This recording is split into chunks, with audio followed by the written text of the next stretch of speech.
Sesuatu yang tersambung, kuat, ini erat, dan sulit dilepaskan, itu disebut silah namanya. Apa namanya? Silatun. Silah. Dari kata wasala, nyambung, erat. Pernah dengar gini? Silaturahim? Ya. Ketersambungan rasa kasih yang dalam, sehingga walaupun terpisahkan tempat dan keadaan, ia masih bisa merasakan itu dengan memberikan satu rasa yang dalam. Jadi kalau Anda bertemu dengan kawan-kawan, reunian, kan? Ketemu, saling tatap, ngobrol, itu belum silaturahim secara makna. Belum. Karena orangnya ada di hadapan kita, kita sapa. Tapi kalau Anda meninggalkan tempat ini, kemudian ingat kepada kawan kita, terus kita WA, malam-malam kita ingatkan, akhi, maafkan kalau saya ada salah ya. Mudah-mudahan Allah pertemukan kembali kita sampai jannah. Malam tahajud ya. Itu namanya silaturahim. Silah, terikat walaupun ruangnya sudah berbeda.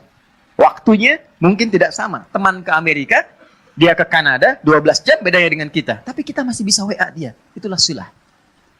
Hubungan yang menyambungkan kita dengan Allah. Sehingga terkoneksi dalam setiap keadaan dimanapun berada, itu adalah sholat. Kenapa sholat disebut dengan sholat? Ya, padahal sholat kan namanya doa kan? Ya kan? Tapi kenapa disebut dengan kalimat sholat? Untuk memberikan kesan ibadah ini melatih kita supaya terkoneksi dengan Allah secara erat dan kuat, sehingga di setiap keadaan kita tersambung dengan Allah. Oke, teman-teman yang laki-laki nih, Anda punya koneksi dengan orang yang punya kedudukan. Gampang nggak pekerjaannya? Gampang. Ibu terkoneksi dengan Korlantas, lalu lintas gampang kan? Dikawal, kan? Anda punya koneksi dengan Allah, apa yang sulit bagi Allah? Nih, kalimat mahal ya. Anda boleh catat ini. Mau bikin status juga silahkan, terserah. Tapi yang penting status kita di hadapan Allah. Ada satu kalimat yang sangat mahal. Yang kalau kita punya ini, tentram kehidupan dunia. Kalimatnya singkat, cuma 3 kata. Aku punya Allah. Aku punya Allah. Ini kalimat yang mahal, yang jarang dimiliki sampai hari ini. Kenapa engkau begitu tegar, padahal masalah rumah tangga kamu itu begitu pelik? Aku punya Allah. Aku yakin Allah pasti akan berikan solusi. Kamu kok kelihatannya biasa-biasa saja sih? Padahal kan kemarin pekerjaan kamu gagal. Aku punya Allah. Allah sudah ngatur rizki. Rizki aku sudah Allah tetapkan. Aku punya Allah. Kalimat ini yang mahal sekarang. Bilal itu saat dicambuk, suasananya terik. Ditimpa batu yang sudah dipanaskan. Ketika dicambuk sekali, kalimatnya irtad, murtad kamu. Jawabannya Allah, aku punya Allah. Saya tanya pada Anda, kalimat ini muncul nggak dalam setiap situasi? Nah, mungkin itu yang menyebabkan sering ada kegamangan, kegelisahan, pesimis, jatuh terlampau dalam. Punya Allah. Dulu semua orang bekerja itu merasa punya Allah. Mau disogok, ya seorang penggembala kambing itu diuji oleh Umar. Aku ambil ya, 1 aku beli. Jangan, ya. Ini bukan punya saya. Bilang aja dimakan serigala. Pertanyaan cuma 1, fa'ain Allah. Terus Allah di mana? Aku punya Allah. Teman-teman, itu mahal sekali. Nah, sholat itu melatih kita untuk punya itu. Jadi kalau sudah selesai sholat, kita itu terkoneksi dengan Allah. Terkoneksi itu namanya zikir. Dzakaro, ingat. Ingat tuh, zikir tuh gini, bukan diucapkan di lisan. Zikir itu diucapkan di lisan, tembus ke hati, lalu memberikan petunjuk kepada semua bagian tubuh kita. Itu zikir namanya.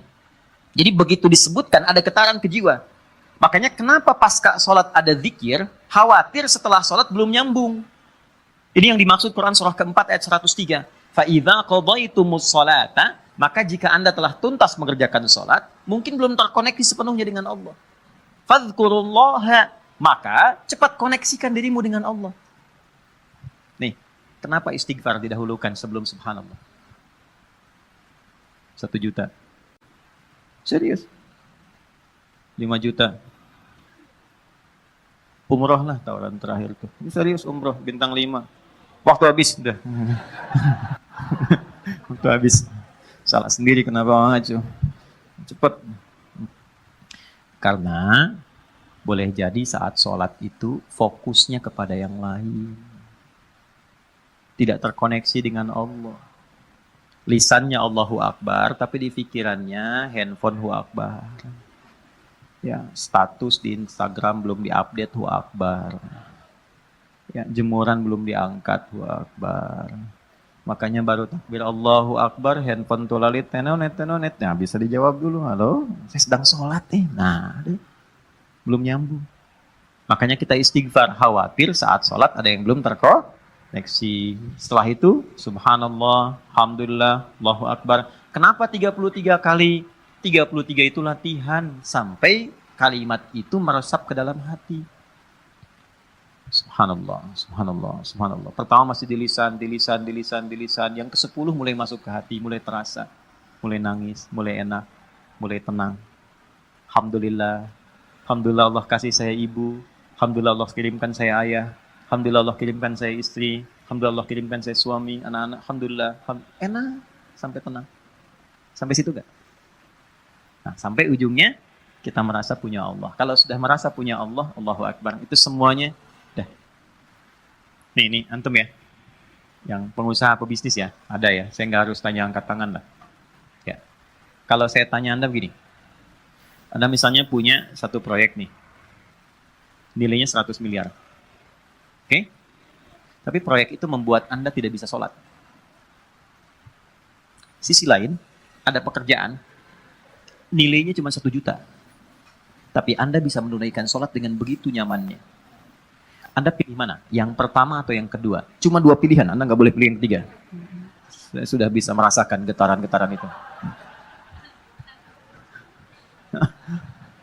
Ya, jujur aja. Pertama atau kedua? Wah, yang benar. Buktinya ada orang sekarang hanya untuk jaga toko, dia rela meninggalkan Jumat. Hanya untuk jaga toko. Hanya untuk menjaga toko, biasa. Syaratnya nggak sholat, dia mau. Padahal kalau ditanya siapa yang ngasih rezeki, dia jawab Allah. Itu kan ada yang salah gitu. Ada yang salah. Dilihat Abdurrahman bin Auf itu ditawari begini. Abdurrahman bin Auf itu kan orang kaya luar biasa sebelum masuk Islam. Tapi levelnya masih 1. Setelah masuk Islam jadi nomor 3. Yang tertinggi. Kan cuman begini tawarannya. Kamu kalau mau ikut Muhammad SAW, semua aset kamu kami sita. Oke? Silahkan ikut. Dan gak boleh bawa apapun. Cuma baju yang melekat di badan. Gambaran orang-orang pada saat itu akan menempuh perjalanan kurang lebih 400 km. Lewat naik turun bukit, badai mungkin datang, gak akan selamat sampai ke Madinah. Di Yathrib saat itu. Berangkat. Anda kalau di posisi Abdurrahman bin Auf, ditawarkan demikian. Tawaran keduanya, tinggalkan ajaran Muhammad, tinggal di Mekah, kami angkat Anda menjadi hartawan terhormat dengan proyek nomor 1 di wilayah ini. Kalau Anda di posisi Abdurrahman bin Auf, silahkan ikut Nabi, tapi tinggalkan semua aset Anda 1 triliun. Bawa pakaian saja. Anda sudah bekerja 20 tahun, 30 tahun, dapat 1 T, tinggalkan itu ikut Nabi Muhammad. Yang belum tentu jelas di hadapan Anda kesuksesannya.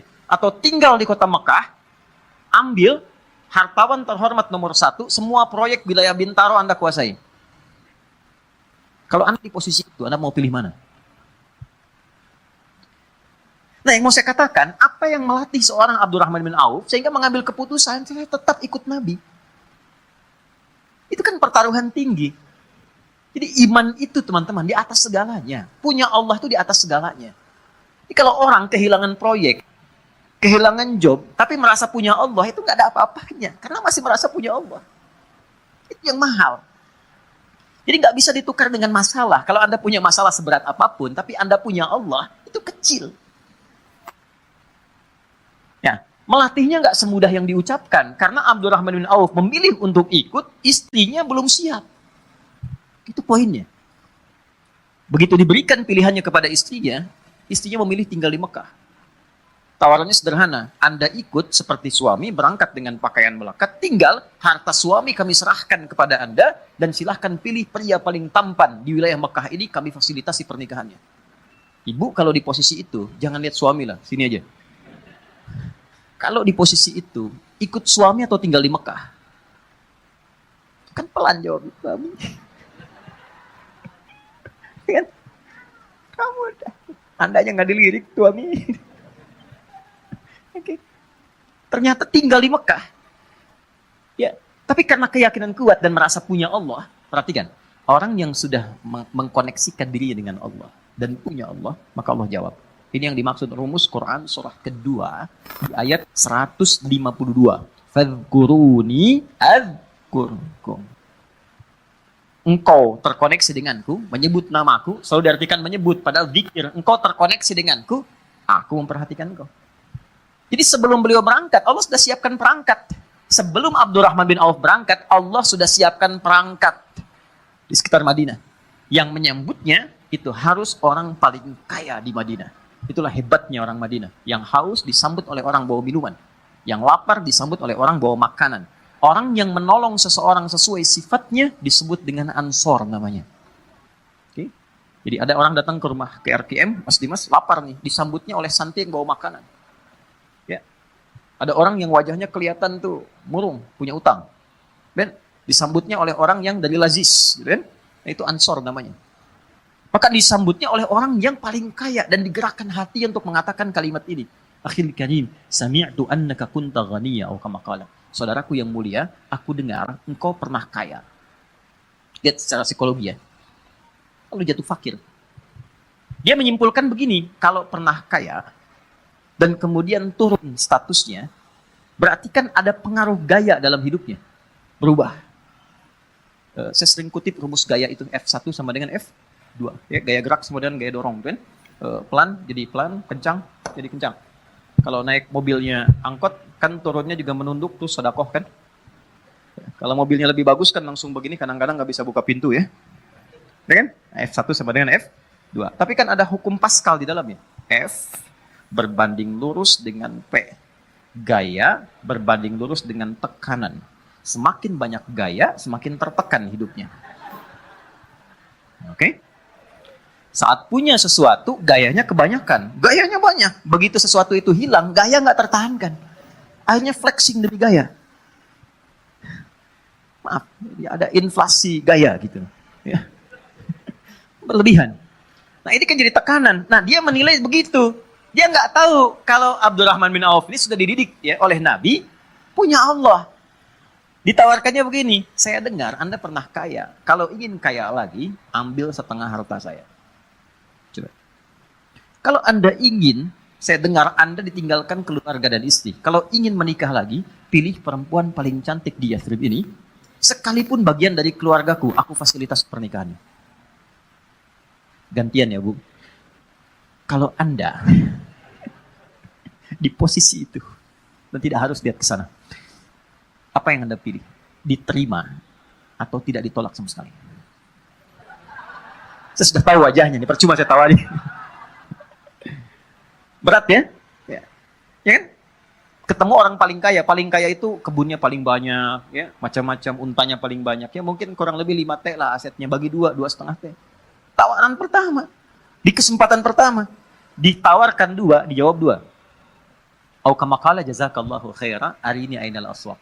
Terima kasih, semoga Allah berikan pahala atas tawaran kebaikan Anda. Cukup tunjukkan padaku di mana pusat bisnisnya. Tuh. Beliau bukan anti untuk dapat materi atau menolak kebaikan, bukan. Ingin menunjukkan saya punya Allah dan saya akan buktikan rasa memiliki saya dan rasa punya Allah itu melebihi atas apa yang Anda tawarkan. Cuma butuh waktu 1 tahun sampai 2 tahun jadi orang paling kaya di kota Madinah itu.